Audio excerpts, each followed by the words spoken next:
հիշում եմ, որ իշխանապողություն երբ որ եղավ 2018 թվին, հենց այդ մի քանի օր անց, ես լավ հիշում եմ, Մաշտոցի Պողոտայով մի խումբ էր գրում, դրոշով ու գորգորում էին նոր Հայաստան, նոր վեհապար, То есть այդ միտքը իշխանության մոտ ես հասկանում եմ հենց սկզբից կար, հետո սկսվեց այդ հայոց պատմությունը, եկեղեցու պատմությունը դպրոցան եւ այլ, բայց հենց հիմա դուք էլի ասում եք դա էլ ինտուիցիան հետ է կախված, նախընտրական պայքարի հետ է կախված, այս պայքարը եկեղեցու հետ։ Թե ինչ որ ոնց որ ասում են վեհապարը գնաց Շվեյցարիա, այնտեղ այդ կոնֆերանսի մասնակցեց, որտեղ խոսում էր Ղարաբաղի այդ պատմամշակութային կոթողների ոչնչացման մասին, ինչ որ կապ կա, թե ինչ որ ուրիշ բան է։ Նայեք, հենց այն ժամանակվանից 2018-ից որ եկել է իշխանության գլուխ, այն ժամանակ իշխող քաղաքական ուժի ղեկավարը մեկ խնդիր էր իր առջև դրել ամեն ինչ ենթարկացնել իրեն։ Ստեղծվեց Հայաստանում անձնիշխան կառավարման համակարգ, երբ որ պետական եւ ոչ պետական բոլոր կառույցները անցան մեկ անձի շահերի սպասարկման ազգային ժողով, կառավարություն, դատարաններ, այսպես կոչված իրավապահ համակարգ, անգամ ֆուտբոլի ֆեդերացիա, համալսարան, բոլորը ընտրական հանձնաժողովները բոլորը անցան կոնկրետ մեկ մարդու եւ մեկ քաղաքական ուժի եւ մեկ մարդու շահերի սպասարկմանը, բացի եկեղեցուց։ Հիմա ինչ տարբերություն են ժամանակվա եւ հիմիկվա միջև, եթե վերցնում եք, այն ժամանակ վարչապետը բարձր վարկանիշ ուներ, հիմա չունի։ Դա համար այն ժամանակ ինքը թեթևակի սկսվեց ու հետո մի կողմ դրեց, որտեղ ինքը եկեղեցին ենթարկացնելու խնդիր չունի։ Հիմա կոնկրետ ձեր հարցին եթե նշում ենք, ըստեղ դուք երկու կետար նշեցիք, Շվեյցարիայում տեղի ունեցած ուրեմն միջոցառ կոնֆերանսը համաժողովը եւ պատճառը հիմա կա այս գործընթացի առիթ եւ պատճառ ձեր նշածը դա առիթն է որ վարչապետը ամբողջովին նշում է որ փակված է Արցախի հարցը ինքը բազմիցս դա թե Էրդողանին թե Ալիևին նշել է որ Արցախի հարց Հայաստանում չկա փակված է գոյություն չունի անգամ թույլ չտվեցին Արցախի նախագահի ընտրման գործընթացը ստողոտում կախված լուրերի թույլ չտվեցին որպեսզի տեխնացուն Արցախի հանրապետության նախագահան նորից դնի եւ հիմա Արցախը այս պայդրությամբ ունի նախագահի պաշտոնակատար, այսինքն ամեն գնով Արցախի հարցը փակում են։ Ու հանկարծ այս պահին վեհապարը գնում է Շվեյցարիա եւ այնտեղ միջոցառման ժամանակ բարձրացնում է Արցախի պատմամշակութային շրջանների օգտագործում է բռնազատված ուրեմն Արցախ գերիների հարցը եւ այլն եւ դրանով ցույց է տալի որ մեն էլ միջազգային կոնֆերանսի ժամանակ ցույց է տալիս որ Արցախի հարցը փակ չէ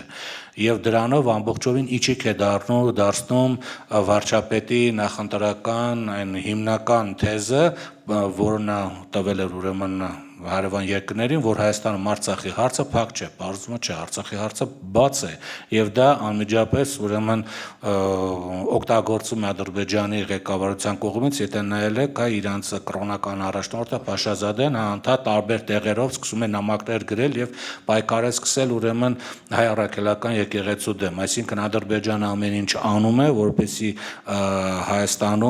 Հայաստանը որպես գործոն այդպեսին գոյություն չունենա, ինքը ուղղակի չլինի, այդ գործոն չլինելուն խանգարում է հայ առաքելական եկեղեցին եւ ինքը իր կողմից այդ գործողությունը իրականացնում է։ Ինչ վերաբերում է ուրեմն Հայաստանի իշխանություններին, այո, Հայաստանի իշխանությունները ստեղծում են մի պատկեր, որ Արցախի հարցը փակ է, բայց պարզվեց Արցախի հարցը փակ չէ, իսկ Ալիև ինչ ասալ, ես խաղաղության պայմանագիր կնքելու եմ հայ ժողովրդի հետ, ոչ թե վարչապետի հետ։ Հիմա իշխող քաղաքական ուժի համար խիստ անհրաժեշտ է խաղաղության պայմանագիրը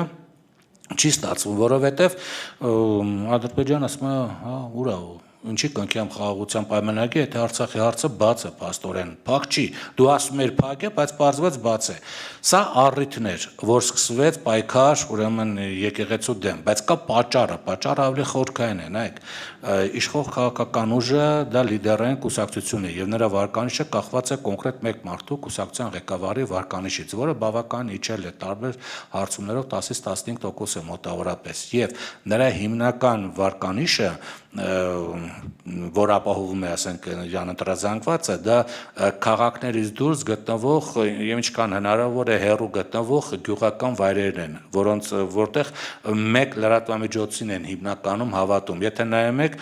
բոլոր քաղաքներում ԿՊ-ն պարտվել է, Սյունյաց քաղաքներում պարտվել է, Երևանում պարտվել է, Գյումրիում պարտվեց, Վանաձորում պարտվեց։ Քվեարկության արդյունքներն եմ ասում, ես չեմ ասում հետո որ վարչապետը այնտեղ վարչական ռեսուրսի կիրառմամբ ինքը կարողացավ որոշ տեղերում տեղերում ինքը իր համար ցանկալի արդյունք ձևավորել, ինչպես Թալինի համայնքում, ինչպես Երևանում, Վանաձորում, Ալավերդիում եւ այլն, բայց ընդհանուր քվեարկություններում քաղաքներում պարտվել է իր հիմնական ընտրազանգվածը քաղաքից հեռու գտնվող գյուղերն են, որոնց համար ճիշտ է ինտերնետ կա, նայում են եւ այլն, բայց հիմնական վերջնական այսպես համեկն է, որը ստեղծում է որոշակի պատկեր, ինչի է սա շատ կարևոր է։ Այդ պատկերը մարդկանց դրդում է գնալ գործողություններ իրականացնել, այսինքն քվեարկել կոնկրետ մեկ տեխնացու օգտին եւ վարչապետի խիստ անհրաժեշտ է, որ այդ պատկերը անփոփոխ մնա, բայց Համեկից բացի կա նաև մեկ այլ կառույց, որը ցանցային, այսպես ներկայություն ունի եւ ի վիճակի է իր քահանաների միջոցով շփվել գյուղի բնակիչների հետ, այնտեղ ինչ-որ պատարակի կամ ինչ-որ այս կամ այն սքո կամ ուրախության միջոցառումներ եւ դրանից հետո ընկած մասնավոր զրույցների ժամանակ որոշակի անձնական խոսակցություններ ունենա, որոնք շատ ավելի մեծ ազդեցություն են թողելու, քան Համեկինը, ինչու որտեղ ի վերջո Համեկինը սառը էկրանից լսվող լուրեր են, իսկ այստեղ անձնական շփումը մարդկանց վրա ավելի վստահելի է եւ ավելի մեծ ազդեցություն է թողնում եւ ոչ ոք վստահ չէ թե այդ ցանցային կառույցը հաջորդ տարի գյուղերում ինչ քարոզչություն կարող իրականացնել, խոսքը չի վերաբերում քաղաքական քարոզչություն, այսինքն նաեւ մասնավոր զրույցի ժամանակ կարող է գյուղիացի որոշ մարդկանց, ասենք գյուղի ակտիվիստների կամ ինչ որ ազդեցիկ ունեցող մարդկանց ինչ որ գործողություններ ասել, ինչ որ դիրքորոշում հայտնել, որը կարող է դրդել տվյալ գյուղի բնակիչներին, էլ իր տանը կասին, էլ ինչ որ իր ընտանիքի անդամներին կասի, կատարել հակառակ գործողություն, որը չի բխում Հայաստանի Համեկի ստեղծած պատկերին ու փաստորեն առանց էլ են ցածր վարկանիշը 10-15% կարող են իրանք պահել այդքան կամ իրանց խոսքերի միջոցով, քարոզների միջոցով, մասնավոր զրույցների միջոցով կարող են անգամ թեթևակիորեն իջացնել, անգամ 1-2% իջեցումը բավականին կարևոր է, որտեղ վարչապետը այն իշխող քաղաքական ուժը այն վիճակում է, որի համար ցանկացած ձայն կարևոր է։ Այ ինչ է պետք, որպեսզի դա տեղի չունենա։ Պետք է ենթարկված այդ կառույցը, որպեսզի նման քարոզներ կամ նման խոսակցություններ տեղի չունենան։ Իսկ ինչ է պետք այդ ենթարկված կառույցին ունենալու համար, քեզ ենթակա բան է վեհապար կամ կատու, վեհապար ունենալ, կատողիկոս ունենալ, իշխանակ ինչ-որ եկեղեցու մեջ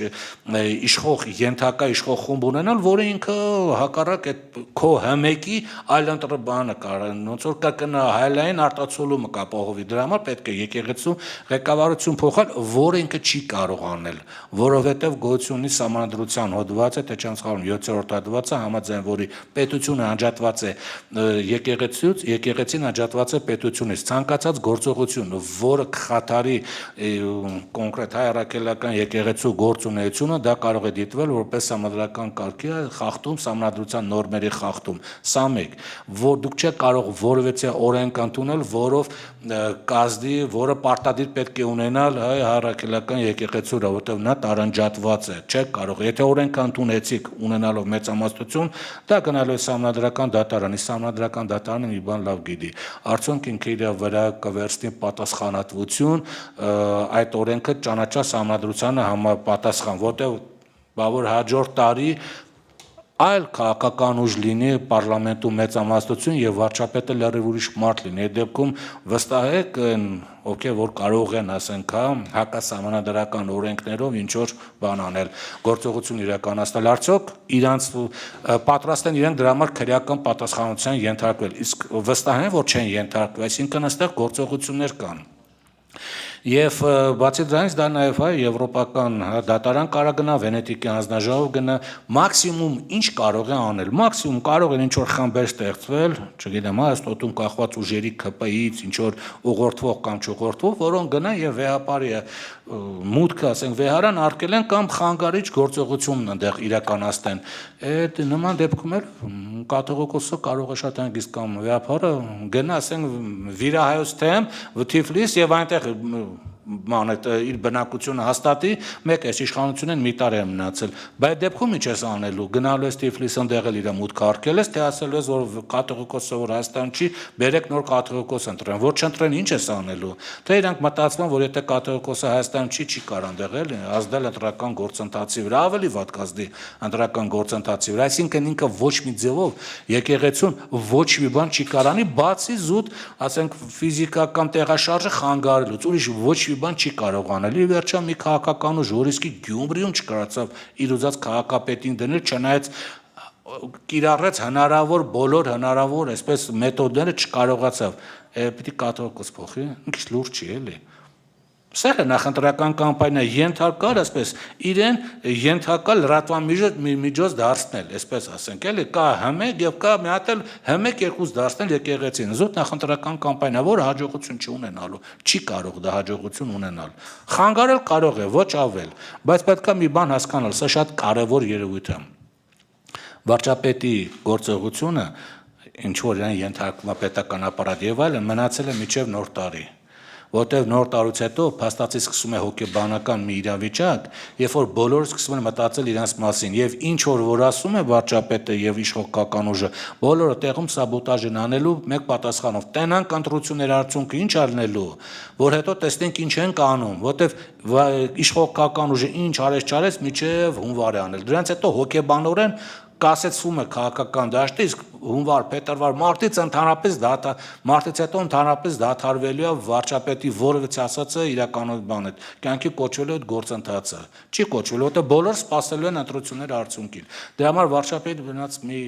իշխող քաղաքական ուժի մնաց մի քանի ամիս ինչ որ գործողություն իրականացնել։ Իսկ այս մի քանի ամսվա ընթացքում ինքը ոչինչ չի կարող անել։ Ինքը գրում է իր ստատուսները, էթո գրի, ոչ մեկին չի խանգարում։ Լրագրողներն էլ հակառակ ամեն օր ստատուս կարան գրեն Արցախի հանրապետության օկուպացված շրջանում։ Ադրբեջանը սա արեց, Վրաստանը կոնյակի գործով սա արեց, լրագրողներն էլ հակառակը կարող են գրել։ Որովհետեւ խնդիր չկա։ Թող գրի վարչապետը իրավունք ունի սահմանադրության նորմեր չի խախտում, իր դիրքորոշումն է հայտնում եկեղեցու վերաբերյալ, իրավունք ունի, որոնք ոչ մի ազդեցություն չունեն։